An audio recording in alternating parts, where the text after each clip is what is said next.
You confront him about the lie. You have proof. You watched his face change, and suddenly he's crying, telling you he can't believe you would accuse him of something like this, that you've always been jealous, that you're cruel for doing this to him. And somehow, 20 minutes later, you're the one apologizing. You're not sure how it happened. You just know you feel guilty and small and wrong. That's not an accident. That's a system. And once you understand exactly how it works, you will never be able to unsee it. There's a name for what just happened to you. It's called DARVO. Deny, attack, reverse victim and offender. It was first identified by psychologist Jennifer Freyd in the 1990s, originally in the context of sexual abuse. But what she uncovered was something much older than any clinical term. Something that has been happening in bedrooms, in kitchens, in quiet cars, on the way home from dinner. For as long as people have been hurting each other and needing someone else to carry the weight of it. It is not a tantrum. It is not insecurity. It is a system, a sequence. And the people who use it most effectively often don't even know they're doing it, which somehow makes it worse. The woman I want to tell you about, I'll call her Mara. She was 31 when she finally found the messages. She wasn't looking for them. She was borrowing his phone to check a restaurant reservation, and there they were. A thread, months long, intimate in a way that left no room for interpretation. She remembers standing in the hallway of their apartment, the one with the yellow walls she'd picked out herself, holding his phone with both hands like it might fall. He was in the next room. She could hear the television. She walked in and showed him. What happened next took 11 minutes. She timed it later, when she was trying to understand what had gone wrong, because she genuinely believed something had gone wrong with her. First came the denial, not a simple no, a specific, almost offended no. That's not what that is, said with such steadiness that for a fraction of a second she wondered if she'd misread it. That fraction of a second is important. We'll come back to it. Then came the attack. Not physical, never physical, not with him. It was quieter than that. He looked at her like she was something sad. He said she had always done this, turned things into something ugly. He said she'd been paranoid since the beginning, that he'd watched her look through his things before, that he'd never said anything because he didn't want to make her feel bad. He had examples, dates. He said them calmly. And here is where it gets interesting. Because Mara is not a paranoid person. She knows this about herself. Her friends know this about her. And yet, Standing in that hallway, holding the proof in her hands, she started trying to remember the dates he mentioned. She started auditing herself. Was there a time she had been unreasonable?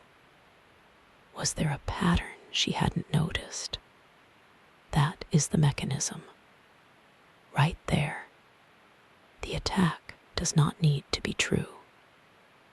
It only needs to be specific enough and delivered with enough calm certainty that the other person's attention shifts from the evidence in their hands to the question of their own character. Then came the reversal. He sat down. His voice changed. He said he couldn't believe she would do this to him, that she would rather blow up their relationship than trust him. He said he had been trying so hard. He pressed his hands to his face. And Mara put the phone down. She doesn't fully remember the next few minutes. She remembers touching his shoulder. She remembers saying she was sorry. She remembers meaning it. She told me later, I had the proof in my hand, and I still ended up apologizing. How does that happen? What is wrong with me? Nothing is wrong with her. What she encountered is something researchers have since documented across hundreds of cases, in domestic abuse situations, in high-control relationships, in interactions with people who score high in narcissistic and sociopathic traits. The pattern is almost identical every time. Deny, attack, reverse. And the reversal is always the most effective step because it exploits something real, your empathy, your capacity for doubt, your willingness to consider that you might be wrong. The abuser isn't creating those things in you. They're using things that were already there. Things that, in any other relationship, would be considered strengths. That's what makes it so hard to see while it's happening. You're not being fooled because you're weak. You're being fooled because you're human. Mara stayed for another 8 months after that night. Not because she forgot about the messages, because she had been so thoroughly repositioned in the story that she spent those 8 months trying to prove she wasn't the person he had described, trying to be less jealous, less paranoid, more trusting. She was working on a problem that was never hers to solve. Here is the darkest part. DARVO works best the first time. But it doesn't stop working after that. Each time it happens, the grooves get a little deeper. Your instinct to trust your own perception gets a little quieter. You learn, not consciously, but in your body, that confrontation leads to pain. That your feelings will be used against you. That the safest thing is to manage his emotions rather than name your own.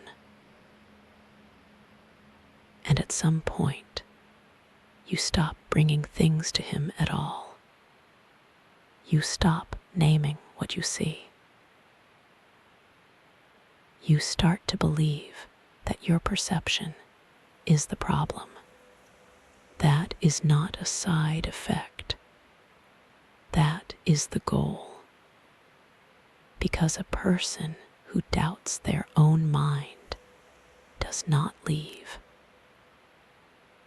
A person who has internalized the idea that their emotions are the real issue in the relationship will spend years trying to fix themselves. And while they're doing that, they're not watching him. That's what the system is for. It is not about winning an argument. It is about controlling the narrative long enough that you forget you ever had a different one. Mara said something to me that I haven't been able to stop thinking about. She said, by the end, I couldn't even tell anymore what I was actually feeling versus what I had learned it was safe to feel. Read that again. She had been so successfully repositioned that her own emotional experience had become a managed performance. Not for him, for herself. She had learned to pre-censor her own reality before it ever reached the surface. That is what prolonged exposure to DARVO does. It doesn't just silence you in the moment. It teaches you to silence yourself. There's something that doesn't get said enough about the people who use this pattern. Most of them are not sitting somewhere calculating their next move. Most of them learned this the same way they learned everything else, by watching it work, by surviving someone who did it to them, by discovering early that the best way to avoid accountability is to make accountability feel like an act of cruelty. They pass it on without a manual.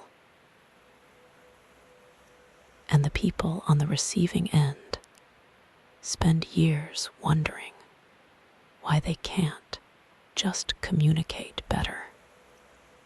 If any part of this felt familiar, not like a story you heard, but like a room you've lived in, I want you to sit with that for a moment. You don't have to do anything with it right now, but knowing the name of something changes your relationship to it. You start to see the architecture, the sequence, the tell, and once you see it, you'll notice something strange. You'll start to remember other moments, smaller ones, things you explained away, apologies you made that you're not sure you owed, conversations where you walked uncertain and walked out confused. The question worth asking, quietly, privately, without anyone else in the room, is not whether it happened. It's how long it's been happening.